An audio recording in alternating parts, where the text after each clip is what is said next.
नमस्कार, मी शेख मोहसिन। आज खड्डे बघितले तर आज प्रत्येक जनतेचे डोकेदुखी खड्डे झालेले आहे। आज खड्ड्याबद्दल आंदोलन करताना आपल्याला एक नागरिक दिसलेले आहे। सर, आपलं काय नाव सर? आपलं माझं मंगलसिंग राजपूत। मंगलसिंग राजपूत। सर, आपण आज कशामुळे थांबलेले आहे खड्ड्याच्या ठिकाणी? ऍक्च्युली काय आहे, मी पण एक खड्ड्याची अवस्था दाखवला शहरातले। एवढे खड्डे भयंकर असे खड्डे करून ठेवले आणि माझ्या सराला ऐतिहासिक असं शहर आहे, 52 दरवाज्यांचं शहर आहे। 52 दरवाज्यांचं शहर, बरोबर आहे। तर हे खड्ड्याची अवस्था दाखवत असतो मी शहरातले सगळे खड्डे, सगळ्यात घाण, कचरा, पाणी, ड्रेनेज, त्याकरता मी आलो होतो। एका करता तुम्ही ही बी समाजसेवाच आहे, कारण की आजकालची पत्रकारिता पहिल्यासारखी राहिलेली नाही।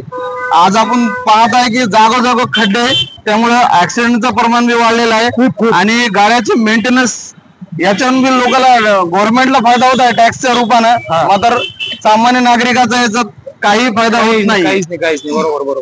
तर आतापर्यंत आपण कुठे कुठे असे आंदोलन केले? बघा, मी शहरातले ना सगळ्यात पहिले यांनी काय केलं, म्हणजे यांना सांगावं लागलं। आता प्रशासक आहे, इथं महानगरपालिका आयुक्त आहे, त्यानंतर खासदार आहे आणि त्यानंतर आपलं पालकमंत्री आहे।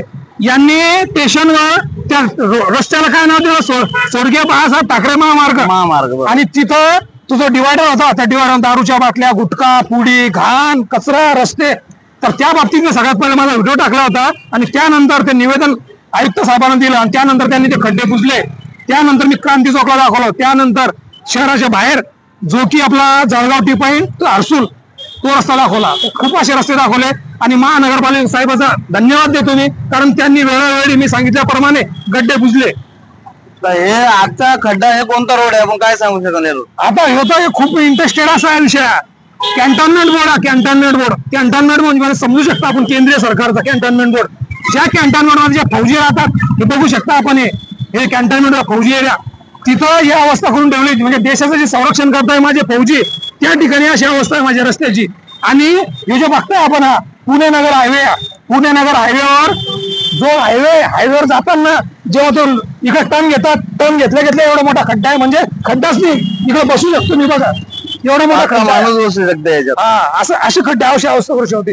अरे काय यांना आता काय सांगाय ना, लाजा वाटायला पाहिजे। शहराचं नाव तुम्ही बदलताय, ऐतिहासिक असं नाव देताय, ऐतिहासिक शहर, 52 दरवाज्यांचं, तुम्हाला खड्डे घुसता येत नाही। तुम्ही रोड टॅक्स घेता, पाणीपट्टी घेता, नळपट्टी घेता, घरपट्टी घेता, किंवा यांच्याकडून टॅक्स घेता, इन्शुरन्स घेता, सगळं घेता, आणि मग का तुम्ही बुजत नाही खड्डे वगैरे? बरोबर। तर खड्ड्याबद्दल इथंच नाही तर प्रत्येक शहरामध्ये खड्ड्याचं हे झालेलं आहे। जगात जर्मनी, भारतात परभणी म्हणल्यासारखं परभणी नुसते धुळच आहे। त्याबद्दल काय म्हणतात? ठीक आहे, इथले व्हिडिओ बनवताय तुम्ही, परभणीकरांसाठी काय संदेश देता तुम्ही?